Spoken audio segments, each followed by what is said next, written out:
मुख्यमंत्री श्री मोहन चरण माझी आज पुरी पौर संस्थार टाउन हॉल ठारे रथयात्रा परिचालना व्यवस्था संपर्क में समीक्षा करी कहछंती जे रथयात्रा सुपरिचालना पई प्रशासन संपूर्ण भावे प्रस्तुत अछि। बैठक में मुख्यमंत्री रथयात्रा को संपूर्ण भावे अघटन मुक्त करबा उपरे गुरुत्व आरोप करथिले। पुलिस नियोजन, ट्रैफिक नियंत्रण व्यवस्था, अग्निशम सुरक्षा व्यवस्था आदि समस्त कार्यगुड़ी को सठिक भावे परिचालना करी श्रद्धालु माने जेपरि श्रृंखलित भावे रथयात्रा रे भाग नै पारिबे सेति प्रति ध्यान देबा पई मुख्यमंत्री प्रशासन को निर्देश देथिले।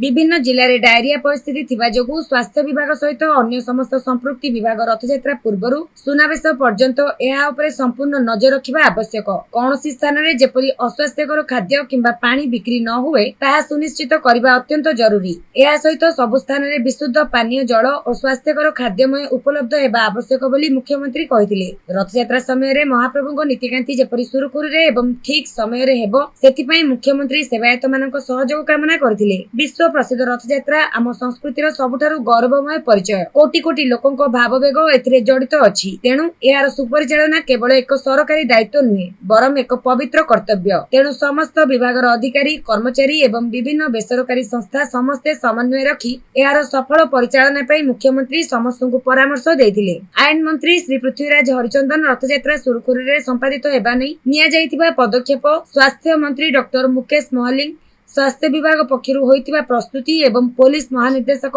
आईन श्रृंखला व्यवस्था विषय रे सूचना प्रदान करथिले। एही अवसर रे मुख्यमंत्री और अतिथि माने पूरी जिला प्रशासन रो सूचना पुस्तिका रूपरेख उन्मोचन करछंती। एही समीक्षा बैठक रे उपमुख्यमंत्री श्री कनकवर्धन सिंह देव, उपमुख्यमंत्री श्रीमती प्रभाती परिड़ा, गृह निर्माण और नगर उन्नयन मंत्री डॉक्टर कृष्णचंद्र महापात्र, उच्च शिक्षा, क्रीड़ा और युव सेवा तथा ओडिया भाषा साहित्य और संस्कृति मंत्री श्री सूर्यवंशी सूरज, पुरी सांसद श्री संबित पात्र, राज्यसभा सांसद श्री सुभाषिष खुंटिया, विधायक गण, मुख्य शासन सचिव, उन्नयन कमिशनर, गृह विभागर अतिरिक्त मुख्य शासन सचिव, श्रीमंदिर मुख्य प्रशासक, विभिन्न विभागर वरिष्ठ अधिकारीगण, जिला प्रशासन अधिकारीगण, सेवायत और मठाधीश गण जोग देथिले। समीक्षा बैठक पर मुख्यमंत्री गुंडीचा मंदिर जाई सेठारे होइतिबा उन्नति और सौंदर्यकरण कार्य बुली देखिथिले।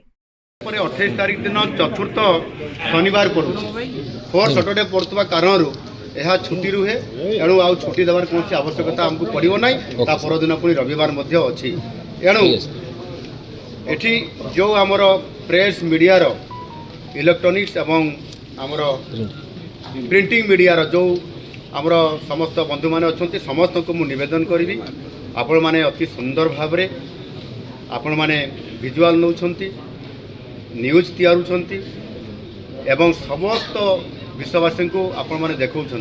मु अनुरोध करी आपण मानक निश्चित भाव में आम ओडिशार ये गर्व गारिमा एवं महाप्रभु जगन्नाथंकर जो विश्व प्रसिद्ध रथयात्रा प्रचार प्रसार रे एवं संपूर्ण भाव में ये कार्यक्रम अधिक केमती प्रसार हो पार सारा विश्वर दरबार को जापर से आपण मैंने काम करिए बोली मु आशा कर निवेदन।